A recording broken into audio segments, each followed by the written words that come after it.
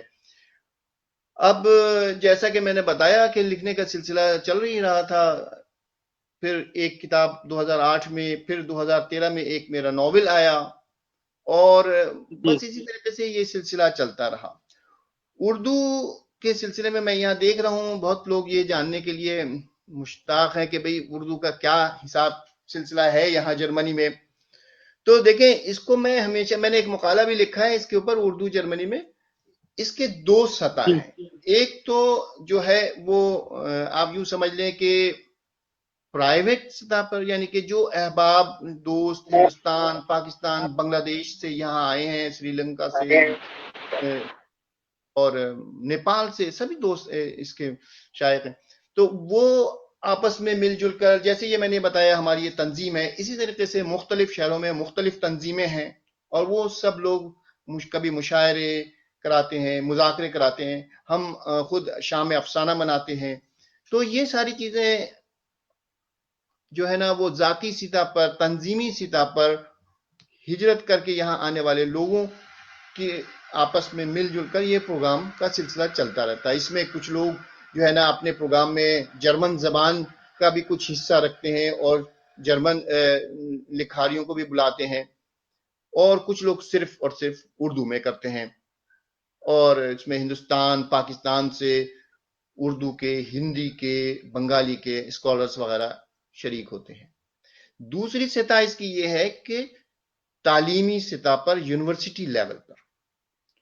تو آپ کو میں بتاتا چلوں کہ جرمنی میں اردو کافی عرصے سے یہاں پر اس کا یہ زبان متعارف ہے بحیثیت ایک زبان کے۔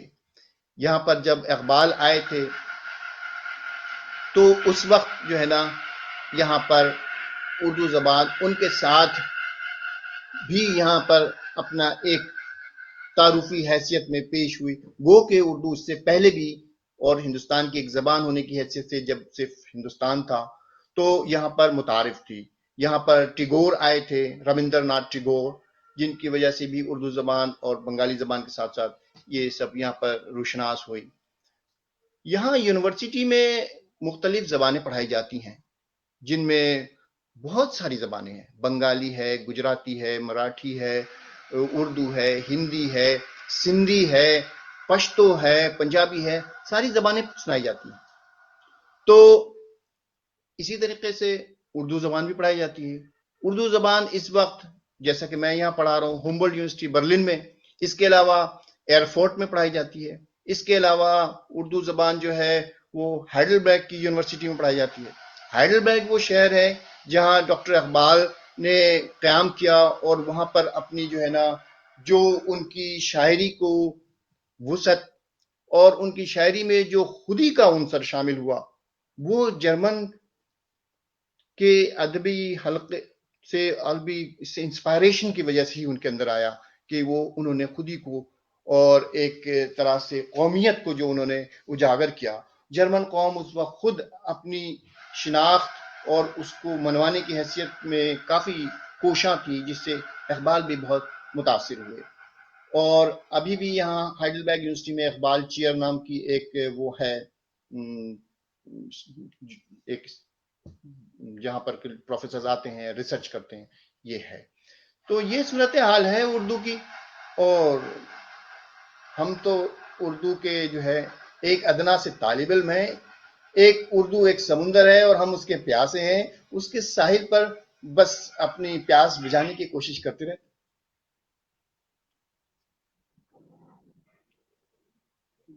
بے شک اردو ایک سمندر ہے، اور اس وقت نہ صرف ہند و پاک یا ہم کہہ سکتے ہیں کہ سارک ممالک میں، بلکہ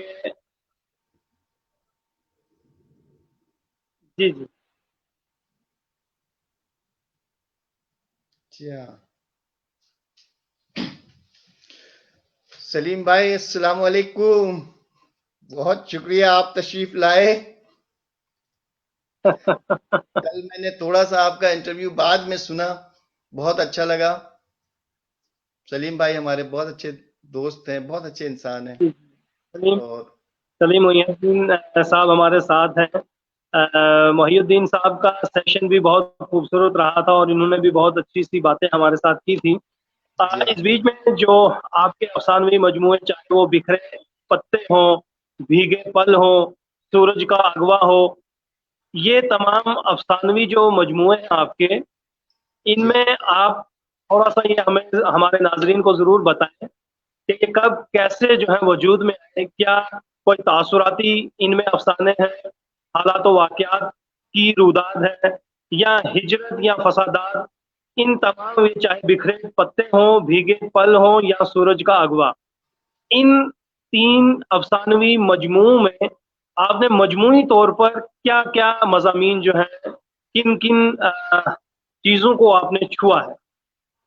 دیکھیے بکھرے پتے جو ہے وہ، یہ میں دکھا بھی دوں آپ کو، یہ آپ کو امازون پہ بھی مل سکتی ہے. ان میں موضوعات کے لحاظ سے میں یہ کہوں گا کہ اصل میں میرا سب سے بڑا موضوع جو ہے وہ یہی ہے کہ انسان، آج کا انسان، وہ اس کے ساتھ کچھ سب کچھ ٹھیک نہیں ہو رہا. وہ انسان کو اس کے جو حقوق ہیں وہ نہیں مل رہے. اور یہ صرف یہ نہیں کہ مرد اور عورت دونوں صورت میں. تو میرا موضوع اصل میں انسان ہے، اور انسان کے جو مسائل ہیں موجودہ دور کے، اور جو ایکچولی زمانے قدیم سے ہی چلے آ رہے ہیں، وہی سب سے بڑا موضوع ہے. دیکھیے کہ میں نے آج کے جو ہے نا وہ جو یوم آزادی کے سلسلے میں بھی میرا تصور یہ ہے کہ اے خدا دے مجھے فرصت غم، جشن آزادی انسان منانا چاہتا ہوں. بھوک و افلاس، مکر و فریب کے جال نہ ہوں، جہاں تیری فقط خدائی ہو اور جبر کے ناخدا، ظلم کے امین، ستم سے کشیدہ ترغیب برائی نہ ہو. تو میرا جو جہاد ہے وہ اس لیے ہے کہ انسان کو ظلم، جبر، مکر و فریب، بھوک، افلاس، ان سب چیزوں سے نجات ملنے کی راہ ڈھونڈی جائے، اس کے لیے کوشش کی جائے، اور اس میں ادب اپنا حصہ پورا پورا ڈالے. میرا مقصد صرف یہ ہے کہ انسانیت کی بھلائی ہو. میں انسانیت پر یقین رکھتا ہوں. کسی بھی طرح کے رنگ، نسل، مذہب، مسلک، قوم، ان تمام تعصب سے پاک انسان، جنس میں بھی مرد اور عورت کی تخصیص سے پاک انسان. انسان کو میرا موضوع ہے، انسانیت میرا موضوع ہے، اور میرے تمام افسانے، میرا پورا ادب کا کام جو ہے اس کی بنیادی چیز انسانی مسائل ہیں، جس کے جو تکالیف ہیں، جو پریشانیاں ہیں، جو ناانصافیاں ہیں، جس کو میں نے گنوایا: بھوک، افلاس، جبر، ظلم، عدم جمہوری رویہ، عدم برداشت، دوسروں سے تعصب، ان سب چیزوں کو میں اپنے قلم کے ذریعے، میرا ان کے ساتھ جہاد ہے. اور یہ کہیں بھی ہو، دنیا کے کسی بھی خطے میں ہو، میں اس پر قلم اٹھاتا ہوں. میرے افسانے، ان میں آپ کو لبنان کا بھی ذکر ملے گا، آپ کو دنیا کے کسی بھی خطے کا ذکر ملے گا. جہاں پر کبھی کوئی اس طرح کی بات ہوگی تو وہ مجھے اس کے خلاف ایک آواز اٹھانا ہوتا ہے. تو میری آواز یہ ہے. اور یہ رک گیا ہے غالباً.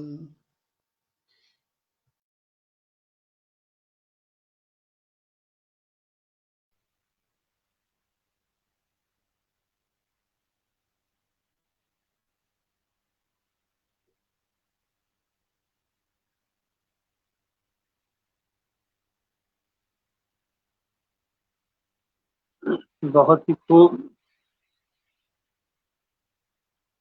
جی جی بولیں بولیں. جی بولیں آپ.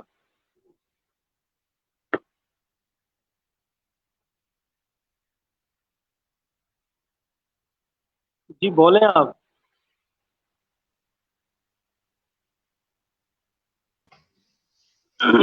جی بولیں. یا اور یہ سوال ایک صاحب نے کیا ہے، جرمنی کو اردو سکھانے کے لیے آپ کی کاوشوں کا بیان بھی ضروری ہے سلیم محی الدین صاحب. تو میں یہ کہنا چاہتا ہوں کہ اردو زبان سے محبت میری تبھی مکمل ہو سکتی ہے جب میں اردو زبان کو آگے پھیلاؤں، دوسرے لوگوں تک پہنچاؤں، ان لوگوں کو جو اردو زبان سے آشنا نہیں ہیں ان سے روشناس کراؤں. تو میں نے اردو زبان کو یہاں اس سلسلے میں اپنے پڑھانے کے سلسلے میں جو ہے نا، یہ پڑھانے کا جو میرا کام ہے، میرے پاس جرمن طلباء آتے ہیں اور ان کو میں بڑی محنت سے اردو لکھنا اور پڑھنا سکھاتا ہوں، اور وہ بڑے شوق سے پڑھتے ہیں. مجھے بہت خوشی ہے کہ میرے طلباء جو ہیں وہ بہت جلد نہ صرف پڑھنے میں بلکہ لکھنے میں بھی وہ جو ہے نا آگے آتے ہیں اور سیکھ جاتے ہیں. ہمارے یہاں پر بی اے اور ایم اے اور بعض اوقات ڈاکٹریٹ لیول کے طلباء جو ہیں وہ آتے ہیں اور وہ اردو زبان سیکھنا چاہتے ہیں، اردو تہذیب جاننا چاہتے ہیں، اور وہ اس سے استفادہ اٹھاتے ہیں، اور ان کو زبان کے ساتھ ساتھ ہماری جو ادبی لسانی جو پس منظر ہے انہیں بھی بتانا پڑتا ہے. تو یہ سب چیزیں میں ان کو پڑھاتا ہوں. جرمنی میں نئی نسل کو اردو پڑھانے کا کوئی نظام ہے؟ یقیناً اردو پڑھانے کا ان کا اپنا بھی ایک سسٹم ہے، اور یہاں پر میں نے جیسا کہ عرض کیا کہ جرمن زبان سے لوگ یہاں واقف ہیں.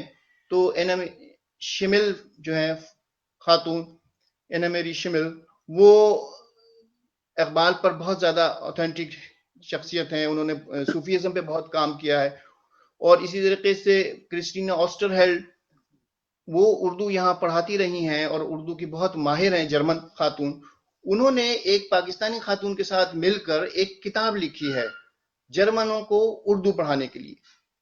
میں اس کتاب کے ذریعے بھی اپنے طلباء کو پڑھاتا ہوں، اور اصل میں یہاں پر یہ چیز آ جاتی ہے کہ ان کی زبان تو اردو نہیں ہے، تو پھر ان کو اردو کیسے پڑھایا جائے؟ تو پھر یہ ہوتا ہے کہ ہم ان کو زبان میں چیزوں کو ان کو بتاتے ہیں، ان کے جو قواعد ہیں وہ سکھاتے ہیں. جرمن زبان میں ان کو ہم سکھاتے ہیں، لیکن میں ان کو جب وہ شروع کرتے ہیں تو کافی مجھے جرمن بولنی پڑتی ہے. جب دوسرے لیول پہ آتے ہیں تو ان سے تھوڑی جرمن تھوڑی اردو میں بات ہوتی ہے، اور جب وہ فائنل، میں 3 درجے کے طلباء کو پڑھاتا ہوں، اردو اول، دوئم اور سب سے آخری. تو پھر وہاں پر یہ ہوتا ہے کہ وہ بہت اچھی اردو بول سکتے ہیں. میں ابھی ایک پیپر لکھ رہا ہوں کہ وہ تمام جرمن طالب علم اور استاد اساتذہ اکرام جو اچھی اردو پر بہت عبور رکھتے ہیں، ان کے بارے میں ایک تفصیل جو میں وہ شائع کرنا چاہوں گا. تو اس سے جرمنی میں اردو کی حیثیت اور اردو کا مقام تعین کرنے میں بہت مدد ملے گی، اور یہ پتہ چلے گا کہ کتنی زیادہ یہاں پر کام ہو رہی ہے. سبیرہ خاتون، آپ کا بہت شکریہ، آپ تشریف لائیں، آپ سن رہی ہیں. اور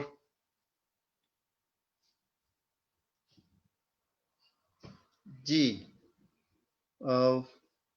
اگر میری آواز آپ لوگوں تک آ رہی ہے، ابھی بھی کچھ لائن وائی فائی میں ڈسٹربنس ہو رہی ہے، لیکن میرا خیال ہے ہم دوبارہ جڑ گئے ہیں. تو یہ صورتحال ہے. اب آپ نمسکار، آپ کا بھی دیپ دیپ شکا. شیکھا بھی سن رہی ہیں، اور جی ہاں، یہ بہت ہماری شکریہ. جموں سے حمید اللہ خان صاحب بھی ہیں، سلیم صاحب بھی ہیں. ماشاء اللہ، تو اس ماشاء اللہ. بیچ میں جب تک افسانے آپ ان کا دیدار بھی کراؤں تو دیکھیے میں دیدار جی کرانے لگا ہوں. یہ دیکھیے میرا ایک ناول ہے جڑے ہیں، یہ تھوڑا سا سچ کا ہوا. میں یہاں یہ بھی پوچھنا چاہوں گا، یہ جو دوسری ہجرت آپ نے لکھا ہے، جی ہاں، جی ہاں، جی میں سن رہا ہوں. دوسری ہجرت کے بارے میں کچھ بتاؤں تو دوسری ہجرت اصل میں ایک داستان ہے جو کہ ہجرت سے اس کا بہت گہرا تعلق ہے. اور میں نے اس بات پر غور کیا کہ ہجرت کے مضمرات کیا ہوتے ہیں، ہجرت کے اثرات کیا ہوتے ہیں. ہاں جی اور جی، ہجرت مطلب یہ تو دوسری ہجرت لکھا آپ نے، پہلی ہجرت کون سی تھی پھر؟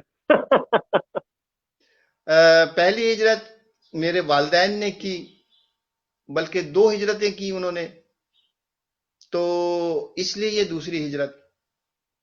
دونوں ہجرت جو ہے وہ ظاہر ہے زمانے کے حالات و واقعات سے منسلک ہیں. تو میں نے اس میں وہ تمام واقعے کو سمو دیا ہے جو کسی ایک خاندان کو ہجرت کے سلسلے میں درپیش آ سکتا ہے.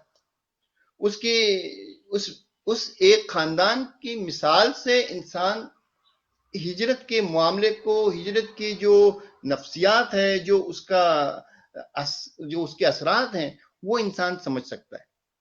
تو یہ دوسری ہجرت بھی اس لحاظ سے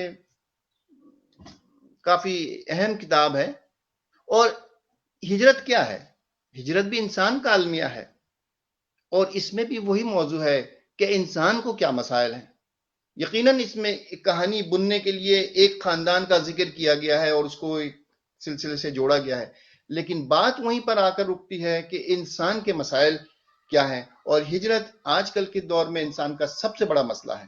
اب تو خیر کورونا بھی ہو گیا ہے، لیکن ہجرت. آپ جی جی، آپ نے بہت سے مقالے بھی، جی ہاں، بے شک بے شک بے شک، میں نے،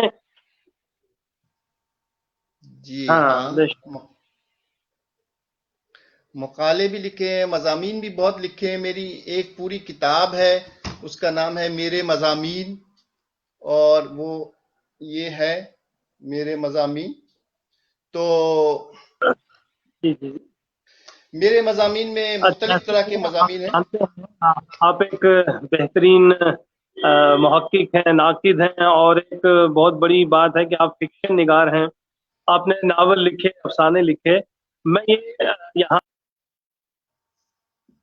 جی ہاں، ناول میں نے 2 لکھے ہیں، جن میں سے ایک ناول میرا جو ہے وہ جرمن زبان میں ہے، اور یہ ناول ابھی پوری طریقے سے شائع نہیں ہوا ہے، اور یہ بھی انشاءاللہ جلد آئے گا.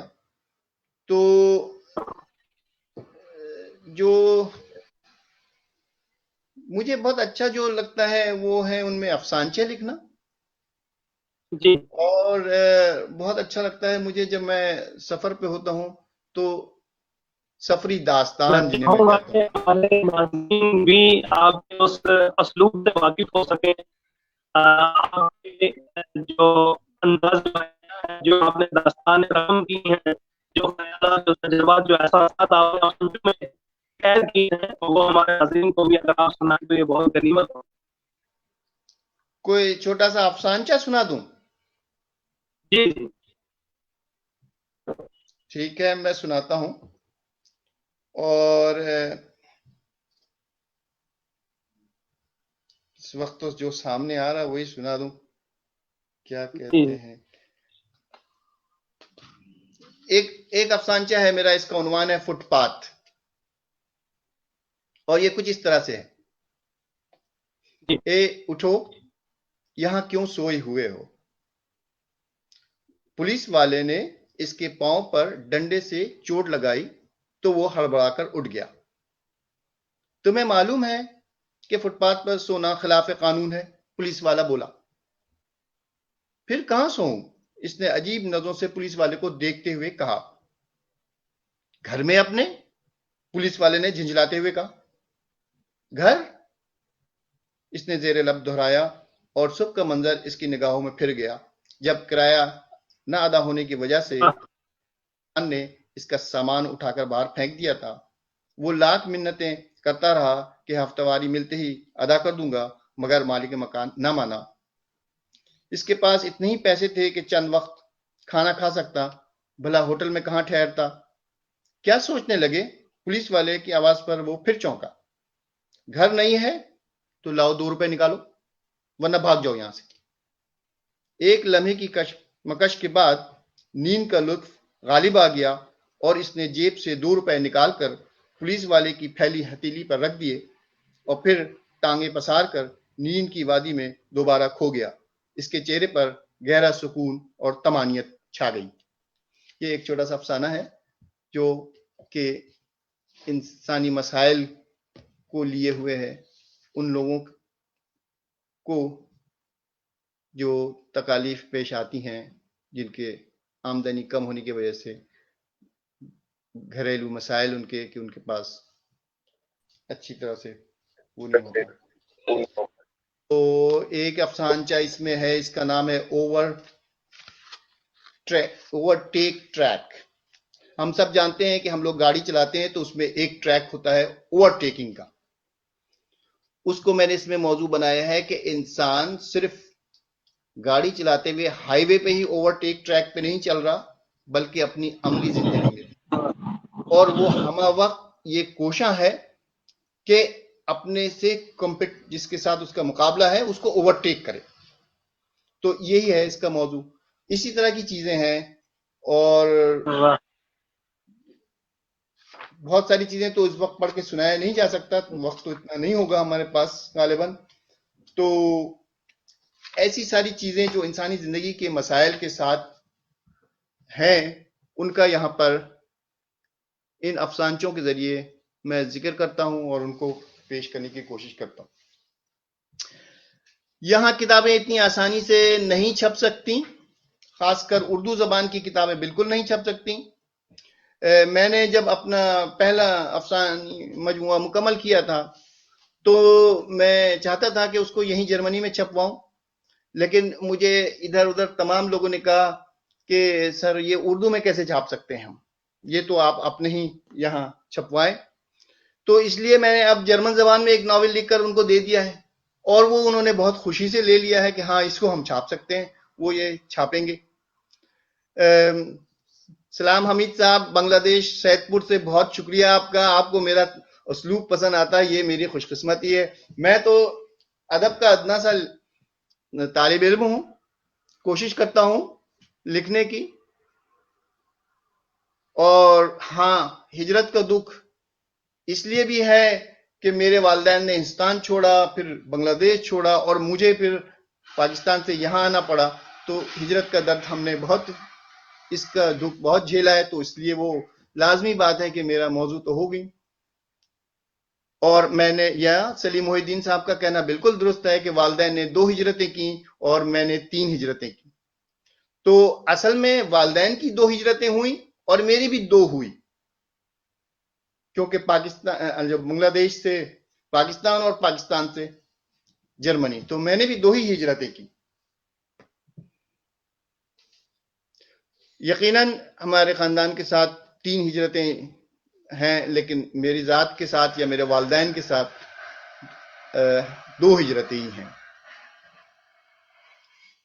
جی ہاں، یہ سب آپ دوستوں کا بہت بہت شکریہ، میں آپ لوگوں کا بہت ممنون ہوں کہ آپ لوگ مجھے اتنی پیار محبت سے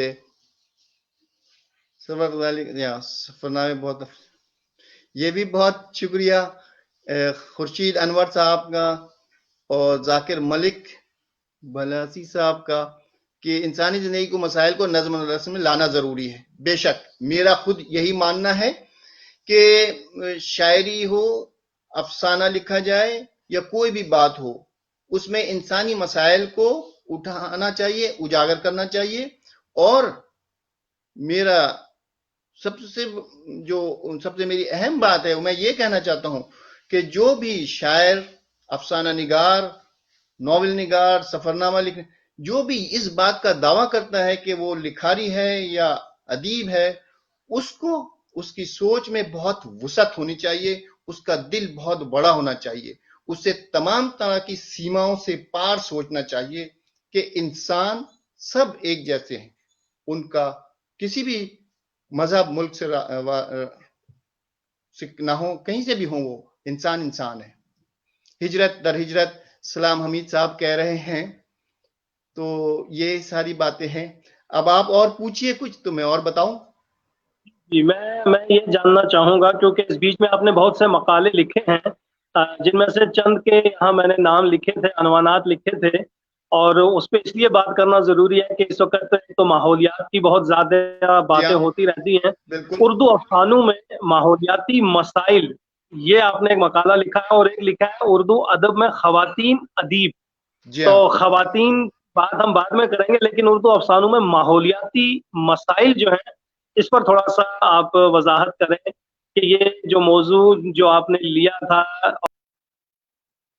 جی ہاں, یہ موضوع مجھے جو ہے لاہور کے ایک کانفرنس میں دیا گیا تھا کہ میں ان افسانوں کو, ان کے بارے میں کچھ لکھوں جس میں ماحولیات کا ذکر ہے. اور اس کا مقصد تو ظاہر ہے یہی تھا. آپ کی بات درمیان میں ٹوٹ گئی تھی, اس لیے میں نے شروع کر دی اس کو جواب دینا. میں سمجھ گیا کہ آپ یہی جاننا چاہ رہے ہیں. تو اصل میں بات یہ ہے کہ ماحولیات کے جو مسائل ہیں وہ اس وقت انسان کے بہت اہم مسئلے ہیں, اور اس بات سے انسان کو آگاہ ہونا بہت ضروری ہے. ہمیں چھوٹے چھوٹے جو کام ہیں جن کے ذریعے ہم ماحولیات کے مسائل سے چھٹکارا پا سکتے ہیں یا ان کا خیال رکھ سکتے ہیں, ان پر توجہ دینی بہت ضروری ہے. اور یہ بات ہم نے اٹھائی ہے اس مقالے میں کہ آج نہیں, جیسے خواجہ احمد عباس نے, منشی پریم چند نے, ان حضرات نے, ان افسانہ نگاروں نے جو مسائل اٹھائے ہیں, پانی کے مسائل اور دوسرے طرح کے ماحولیاتی مسائل, تو وہ مسائل جو ہیں دراصل ان افسانوں کا مقصد, ان کے لکھنے کا مقصد بھی یہی رہا ہوگا ہمیشہ سے ہی کہ انسان کو ان مسائل سے آگاہی ہو, اس کو شعور ہو, اور وہ کوشش کرے کہ وہ کس طریقے سے ماحولیاتی مسائل سے چھٹکارا پا سکتا ہے. کیونکہ ماحولیاتی مسائل بڑے گھمبیر قسم کے ہیں اور ان کے بڑے دور رس نتائج نکلیں گے بعد میں, اور آج بھی نکل رہے ہیں. تو ہمیں اس بات کی, میں انگریزی میں کہنا چاہتا ہوں, اویئرنیس ہونی چاہیے کہ ہمارے کس قدم اٹھانے سے, کس عمل سے ماحول میں آلودگی کم ہو سکتی ہے. اور میں نے یہ کہا تھا کہ اگر ہم صرف کپڑے کے تھیلے استعمال کریں پلاسٹک کے بیگز کی بجائے, تو یہ بھی ایک بہت بڑا قدم ہے. عرفان صاحب, آپ بھی لائق تحسین ہے کہ آپ کی وجہ سے پوچھیں. بالکل, آپ کو بہت بہت تحسینی کلمات آپ کے لیے دیے جا رہے ہیں. سرو بھائی کے ہاتھوں میں جادو ہے, بہرحال سب ہو جاتا یہ ہے. ہمارے ناظرین کی محبت بے شک. ہے کہ وہ ہمیں اتنی محبتوں سے نوازتے ہیں اور اتنا حوصلہ بخشتے ہیں.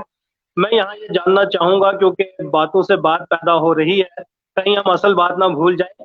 21ویں صدی میں جرمنی میں اردو, جی ہاں, اس پہ بہت سے لوگ جو انتظار میں ہیں کہ ہم جاننا چاہیں کہ جرمنی, خاص کر کے اگر ہم دیار غیر کی بات کریں تو اس میں اس وقت اردو کہاں ہے. 21ویں صدی کے ہم 2 دہائے جو ہیں وہ تقریباً اختتام ہونے کو ہیں, یا ہم اس پوری دنیا کو دیکھ رہے ہیں. یا موجودہ مسائل بھی ہمارے سامنے ہیں کورونا جیسے, لیکن یہ تو اسی سال کی وبا ہے.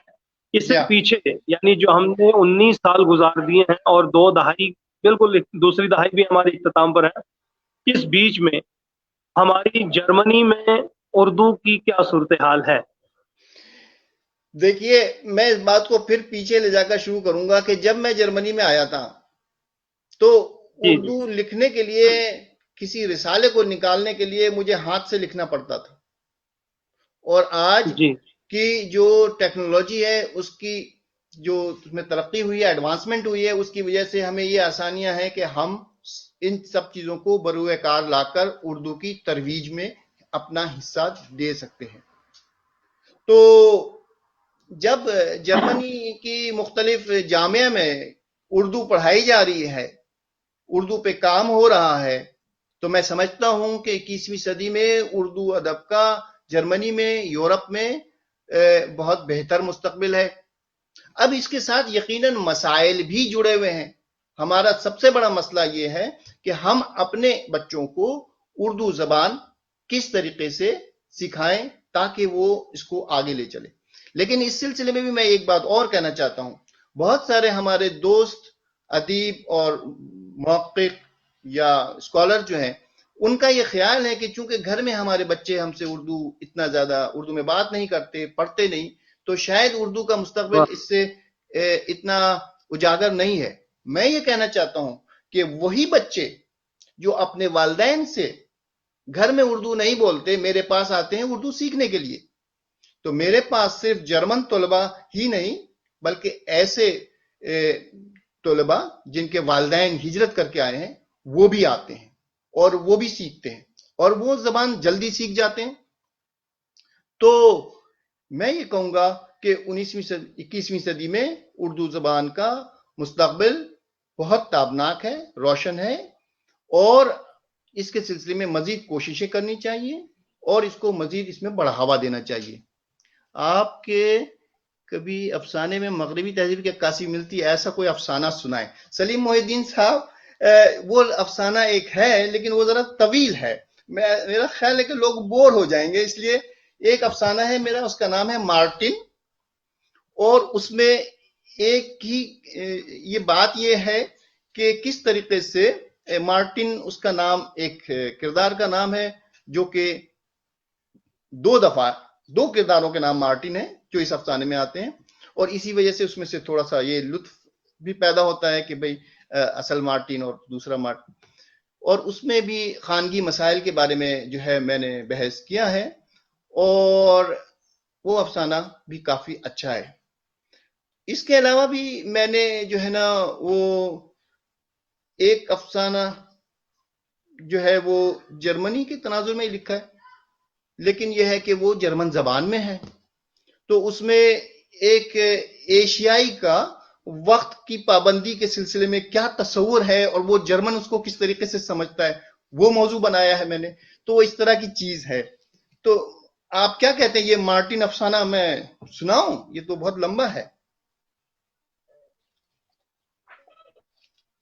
کا آپ کو میں اگر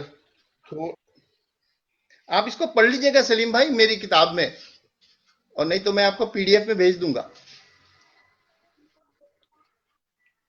عرفان صاحب آپ فرمائیے، اور کیا آپ مجھ سے سننا چاہتے ہیں، جاننا چاہتے ہیں؟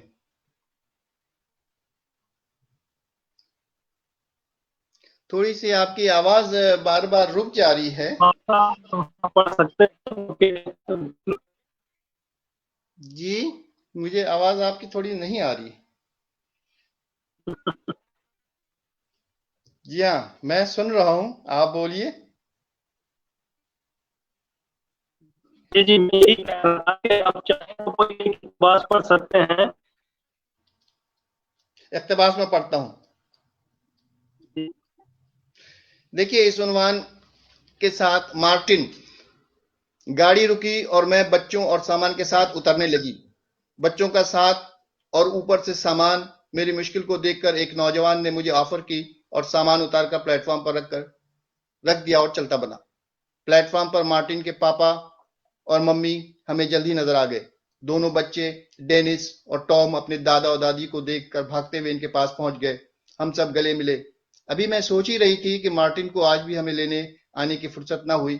ممی پاپا کی بڑی مہربانی کہ وہ ہمیں لینے آ گئے، ویسے تو میں خود بھی ٹیکسی پکڑ کے گھر آ جاتی۔ ممی پاپا بڑے خوش جوش و خروش سے مل رہے تھے اور مجھے حیرانی ہو رہی تھی ان کے رویے پر، ورنہ تو اچانک سیڑھیوں کے پیچھے سے مارٹن نمودار ہوا۔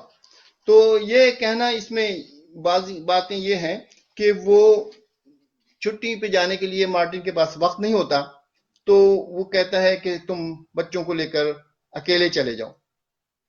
ہاں ٹھیک ہے میں چھٹی تو نہیں کر سکتا، بہت سارے کانٹریکٹ مکمل کرنے ہیں، تم لوگ مجھے وہاں مس تو کرو گے نا؟ ہم اگلے سال ضرور اکٹھے ہندوستان کی سیر کا پروگرام بنائیں گے۔ یہ مارٹن اپنی بیوی سے کہہ رہا ہے کہ وہ اس کے ساتھ نہیں جا سکتا۔ ہاں ضرور، میں نے خوش ہو کر کہا، تمہیں ہم ہر لمحے یاد کریں گے۔ میں نے ایک بوسہ مارٹن کو جڑ دیا، اگلے ہی لمحے مجھ پر یاسیت طاری ہو گئی۔ مارٹن ایسے وعدے کئی سالوں سے کر رہا تھا، یعنی وہ اپنے جاب میں اس حد تک مگن ہوتا ہے کہ اس کو بچوں کو دینے کے لیے وقت نہیں ہوتا۔ یہ یہاں کے ایک عام مسائل ہیں، اور جہاں پر لوگ اپنے جاب پہ بہت زیادہ سنجیدہ ہوتے ہیں، لیکن گھریلو ذمہ داریاں اس سے پھر جو ہے نا وہ اگنور ہوتی ہیں۔ اسی طریقے سے اس کے بعد وہ یہ جو ہے فیملی، بچے اور ماں جو ہے وہ مشرقی ساحل پر چلے جاتے ہیں، اور وہاں پر یہ جو ہے ان کو ایک اور مارٹن مل جاتا ہے، اور اس کے ساتھ جو مکالمے ہو رہے ہیں اس میں واقعہ یہ ہے کہ ہر شام یہی ہوتا، وہ ہمارے ساتھ کھانا کھاتا اور میں بچوں کو سلا کر نیچے آ جاتی، بال روم میں ہم لوگ گپ شپ کرتے، کبھی ڈانس کرتے، تھک جاتے، اور اس کے ساتھ مکالمہ یہ ہے کہ دیکھو میں نے ابھی اپنے شوہر سے علیحدگی اختیار نہیں کی، اور نہ ہی اس بارے میں کوئی حتمی فیصلہ کیا، تم بچوں کے سامنے ایسی ویسی حرکت نہ کرنا کہ مجھے اپنے شوہر کے سامنے شرمندگی ہو۔ یہ سلسلہ چلتا رہتا ہے، اور پھر یہ ہے کہ جب وہ لوگ واپس آتے ہیں تو اس پہلے والے مارٹن کو دوسرے مارٹن کے گھر میں جو ہے نا مدعو کیا جاتا ہے، اور اس سے پہلے دونوں کی آپس میں بات چیت چل رہی ہوتی ہے جو قاری کی نظروں سے اوجھل ہے، لیکن کچھ ہو رہا ہے یہ بتایا جاتا ہے قاری کو۔ اور پھر آخر والے دن کھانے پر سب بات چیت کے بعد مارٹن، پہلا والا مارٹن دوسرے مارٹن سے کہتا ہے کہ تمہارا بہت شکریہ کہ تمہاری وجہ سے مجھے اپنی ذمہ داریوں کا احساس ہوا، اپنی خانگی زندگی کو پر وقت دینے کا۔ وہ اس طریقے سے یہ بات ہوتی ہے۔ ابھی ایک صاحب کا وہ فلیش آیا تھا، چلا گیا، کون صاحب تھے وہ؟ بہت شکریہ آپ کا بھی کہ صوفیہ شیرین بھی ہمارے ساتھ جڑ چکی ہیں، اور داؤد احمد صاحب کا بھی بہت اچھا کمنٹ ہے کہ سرور غزالی کے افسانچوں اور مختصر افسانوں کے موضوعات سماجی اور معاشرتی زندگی سے ماخوذ ہیں۔ بے شک آپ نے انسان کو جو موضوع بنایا ہے، تو وہ چاہے انسان کا سماج ہو، تہذیب ہو، تمدن ہو، ثقافت ہو، وہ ساری چیزیں آتی ہیں۔ بالکل میں یہاں یہ بھی چاہوں گا کہ جو ہمارے اس وقت اگر ہم کہیں کہ اردو فکشن عہد حاضر میں اس کے کیا مسائل ہیں، کیا موضوعات ہیں، اور کس طرح فکشن جو اس وقت لکھا جا رہا ہے۔ ہم جدیدیت کا دور دیکھ چکے ہیں، ہم اس سے پہلے ترقی پسند تحریک کا جو پورا مواد ہے وہ پڑھ چکے ہیں، لیکن کہیں نہ کہیں آج بھی ہم جدیدیت اور ماں بعد جدیدیت میں الجھے ہوئے بہترین طرح سے جو ہے میں کہہ سکتا ہوں کہ نہ خود سمجھ پا رہے ہیں، نہ اوروں کو سمجھا پا رہے ہیں کہ ہم جدیدیت میں ہیں، ماں بعد جدید دور میں ہیں، یا اس سے بھی آگے کسی دور میں داخل ہو چکے ہیں۔ تو ہمارے کیا مسائل ہیں جو آج کی فکشن کے ہیں؟ میں اس طرف آتا ہوں، پہلے میں صوفیہ شیرین صاحبہ کا شکریہ ادا کروں۔ وعلیکم السلام، آپ کی بڑی عنایت، آپ نے آج آپ تشریف لائی اور یہاں پر مجھے سن رہی ہیں۔ دیکھیے میں ایک بات ہمیشہ یہ کہتا ہوں کہ جدیدیت، ماں بعد جدیدیت، یا اس سے اور آگے پڑے، یا پہلے کلاسیکی ادب اور اس سے پہلے اس کے بعد جو ترقی پسند ادب آیا، ادب کی بنیادی شرط یہ ہے کہ تحریر ایسی ہو جو دل کو چھو لے۔ وہ سدا بہار ہمیشہ زندہ رہنے والا ادب ہے جو قاری کے دل کو سیدھا اس کے دل و دماغ پہ چھا جاتا ہے۔ یہ فارمولا ہر ادب کے لیے بہت ضروری ہے، خواہ اسے کلاسیکل ادب میں لکھا جائے، خواہ اسے ترقی پسند ادب میں لکھا جائے، جدید ادب میں ہو، اس کے بعد ماں بعد جدیدیت کی ہو۔ جدیدیت، ماں بعد جدیدیت جو ہے وہ ایسے مسائل ہیں، ایسی ڈسکشن ہے، ایک ایسی بات چیت ہے۔ لوگوں کا یہ بھی خیال ہے کہ یورپ کے ادب ان فارمولے کے تحت لکھے جا رہے ہیں یا پیش کیے جا رہے ہیں، تو ادب جس دور میں لکھا جائے، جس دور کی بات ہو رہی ہو، اس دور کی بات کو اس کے اندر اتنی زیادہ قوت ہونی چاہیے، اتنی قوت ہونی چاہیے کہ وہ آپ کو کھینچ لے قاری کو، تو وہ ادب ہے، اور وہی سب سے اچھا ادب ہے۔ اب رہی بات وہ فارمولا بنانے کی، یہ کام اصل میں ان لوگوں کا ہے، یہ لکھاری کا کام بھی نہیں ہے، بلکہ جو اردو کے اسکالرز ہیں، نقاد ہیں، وہ ان کا کام ہے۔ تو میں لکھنے سے، اپنی تخلیق سے، جو تخلیقات ہیں، مجھے ان سے اتنا زیادہ وقت نہیں ملتا کہ میں اس طرف زیادہ توجہ دے سکوں، تو اس وجہ سے بھی میں اس بارے میں کچھ زیادہ نہیں کہوں گا۔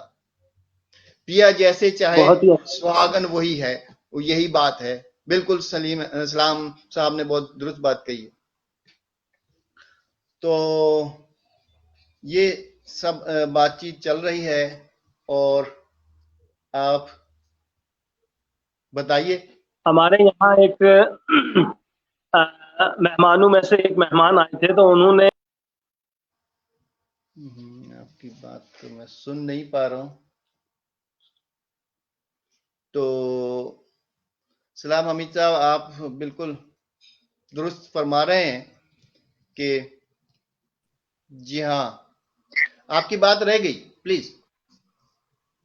جی، تو میں یہ کہہ رہا تھا کہ جیسے کہ اقبال صاحب نے کہا تھا کہ جاسوسی ناول کو ہمارے ادب کا حصہ نہیں مانا جاتا ہے، تو تاریخی ناول ہوں یا کہ جاسوسی، ان کے مابین اگر ہم دیکھیں کہ ادب تو ہے، وہ چاہے جاسوسی ناول لکھا گیا ہو یا تاریخی بے ناول شک، لکھا گیا ہو، بالکل۔ میں چاہوں گا کہ آج کے جو ہمارے ریڈر ہیں، قاری ہیں، وہ اگر فکشن کو پڑھیں تو کیا آج ان کے لیے کوئی نیا اچھوتا موضوع لکھا جائے، یا جو ہماری ہی تہذیبوں میں، ہمارے ہی سماجوں میں، ہمارے ہی آس پاس بکھرے ہوئے ہیں، اس کو برتا جائے، یا کہ ہماری تمام تر سرحدیں عبور کر کے ہم جیسے ہالی would say Bali would say ہالی ووڈ چلے گئے، تو کیا ہمارا فکشن رائٹر جو ہے وہ بھی اسی طرح کا کچھ لکھے جو چونکا دے ہمارے ناظرین کو، پڑھنے والے قارئین کو؟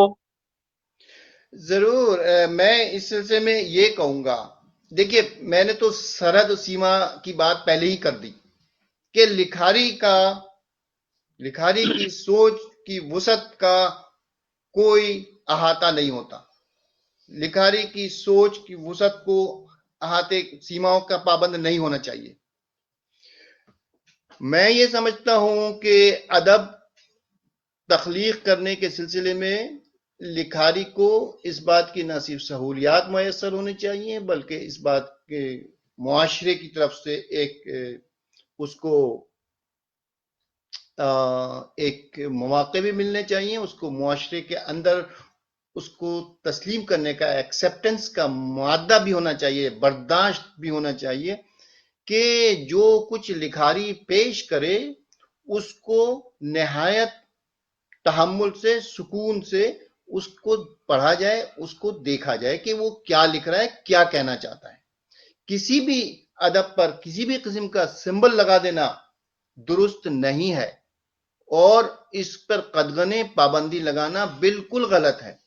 ادیب کو آزادی ہونی چاہیے، وہ کھلے طور پر لکھنا جو کچھ چاہتا ہے وہ لکھ سکے، اور اس کے لیے کسی بھی سرحد، کسی بھی سیما کا اس کے اندر اس کو پابند نہیں کرنا چاہیے۔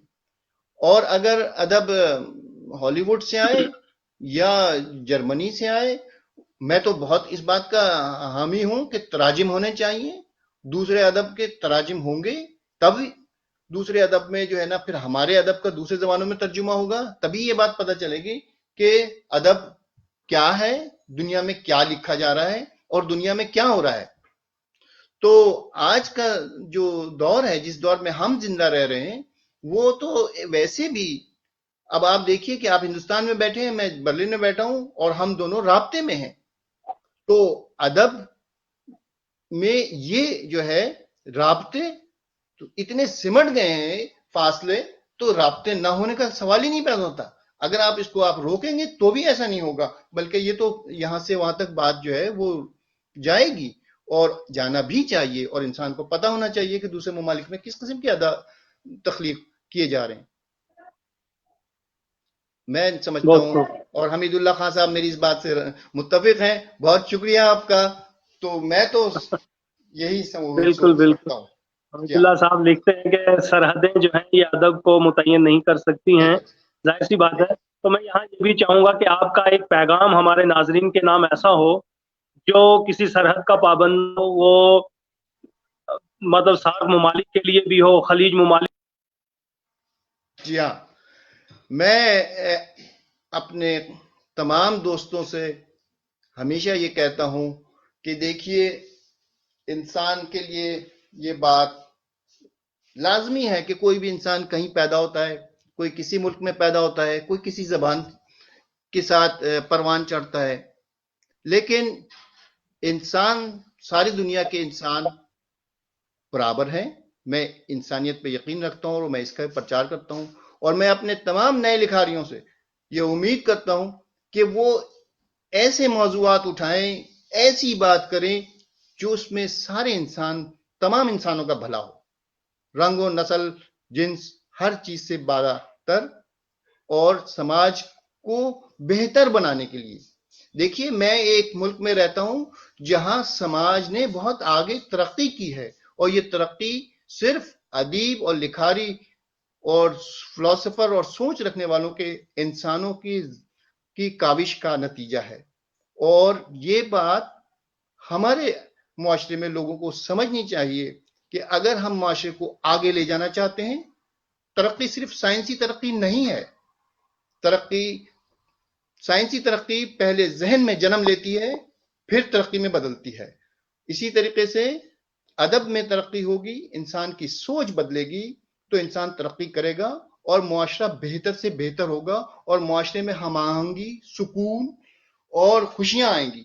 اور یہ چیز اردو ادب کے لکھاریوں کی بہت بڑی ذمہ داری ہے کہ وہ معاشرے کو ان تمام تر عصبیت سے پاک، تعصب سے پاک آگے بڑھائیں، محبت کا پیغام دیں۔ اردو ادب ایک محبت کا پیغام ہے، اور یہی چیز سب سے اہم ہے، یہی میرا پیغام ہے۔ اور میں اس بات میں کافی مطمئن ہوں، بہت سارے لکھاریوں کو میں دیکھ رہا ہوں کہ وہ ان باتوں کو موضوع بنا رہے ہیں۔ بہت ہی خوبصورت پیغام جو ہے آپ نے دیا ہے کہ چاہے ہم سائنسی دنیا میں رہ رہے ہیں، لیکن ہمارے اندر جو ہے انسان اور انسانیت زندہ رہنی چاہیے. تو آج کا اس سیشن جو ہے میں کہوں گا کہ بہت ہی کامیاب رہا، کہ میرے اور سے تو بہت سی مشکلات رہی ہیں، نیٹ کی پرابلم بہت زیادہ رہی، لیکن اس کے باوجود آپ نے اس پورے سیشن کو سنبھالا. میں آپ کو اپنے یعنی پوری تحریک کی طرف سے اور بالخصوص اپنی طرف سے، کیونکہ آج میں ایک ایسی جگہ ہوں کہ جہاں سے میرا یہ لائیو آنا ہی ایک ناممکن سی بات تھی، لیکن بہرحال آپ کی گفتگو ہمارے لیے بہت عمدہ تھی. آپ کے خیالات، آپ کے نظریات، آپ کا جتنا بھی میں کہوں گا کہ ناظرین نے جو سماعت کیا ہے وہ بہترین ایک گفتگو رہی ہے، سنجیدہ اور معیاری گفتگو رہی ہے. بہت تو میں شکریہ۔ اس اعتبار سے کہ جرمنی میں ادب، اردو ادب بالخصوص پھولتا پھلتا رہے، اس کی آبیاری آپ کرتے رہیں. ہم ہمارے ناظرین کو یہ ضرور یقین دہانی کرائیں گے کہ نہ صرف آج بلکہ پھر بھی یہ سلسلہ جو ہے جاری رہے گا، اور پھر کسی انشاءاللہ دن ضرور۔ ہم آپ کو جی ہاں لے کر حاضر ہوں گے کسی نئے موضوع کے ساتھ، کسی بے شک، نئی کہانی کے ساتھ. تو میں بالکل۔ جی تو ایک نہیں بات چاہتا کہ میں اپنے ایک ناظرین. بات میں احمد وانی صاحب کا صرف ایک جواب دینا چاہتا ہوں کہ یہ بات درست ہے کہ ادیب جو کچھ معاشرے میں دیکھتا ہے، جو مسائل دیکھتا ہے، ان پر ہی بات کرتا ہے، لیکن ادیب کی یہ ذمہ داری ہے کہ وہ قاری کی سوچ کو اس طرف لے جائے، مسائل کے باوجود اس طرف لے جائے جہاں سے معاشرے میں عصبیت، پریشانی، تکلیف کی کمی کا راستہ نکلتا ہو. ضرور انشاءاللہ. اور میرا خیال ہے کہ اب ہم آپ تمام حضرات کو خداحافظ کہتے ہیں. آپ تمام حضرات کا بہت بہت شکریہ. آپ نے مجھے سنا، عرفان صاحب کو سنا، اور دوسرے تمام ساتھیوں کا جو انہوں نے یہاں پر اس میں پارٹیسپیٹ کیا. تمام حضرات کا بہت شکریہ. انشاءاللہ ضرور میں بہت خوشی پھر آپ لوگوں سے رابطہ کروں گا, بات چیت رہے گی انشاءاللہ. خدا حافظ. السلام علیکم. شکریہ. شکریہ ناظرین, آپ سن رہے تھے ہمارے آج کے مہمان سرور غزالی صاحب کو برلن سے, اور بہت ہی دقتوں کے باوجود ہمارا اس سیشن کامیاب ہو گیا. الحمدللہ آپ کی دعائیں رہیں ساتھ میں شامل. تو کل 5 بجے ہم پھر سے ایک نئے مہمان کے ساتھ آپ کے روبرو ہوں گے. جب تک کے لیے دیجیے اجازت مجھے اور بالخصوص ہمارے آج کے مہمان جناب غزالی صاحب کو. شکریہ. کل پھر ملاقات ہوگی. شب بخیر. اللہ حافظ.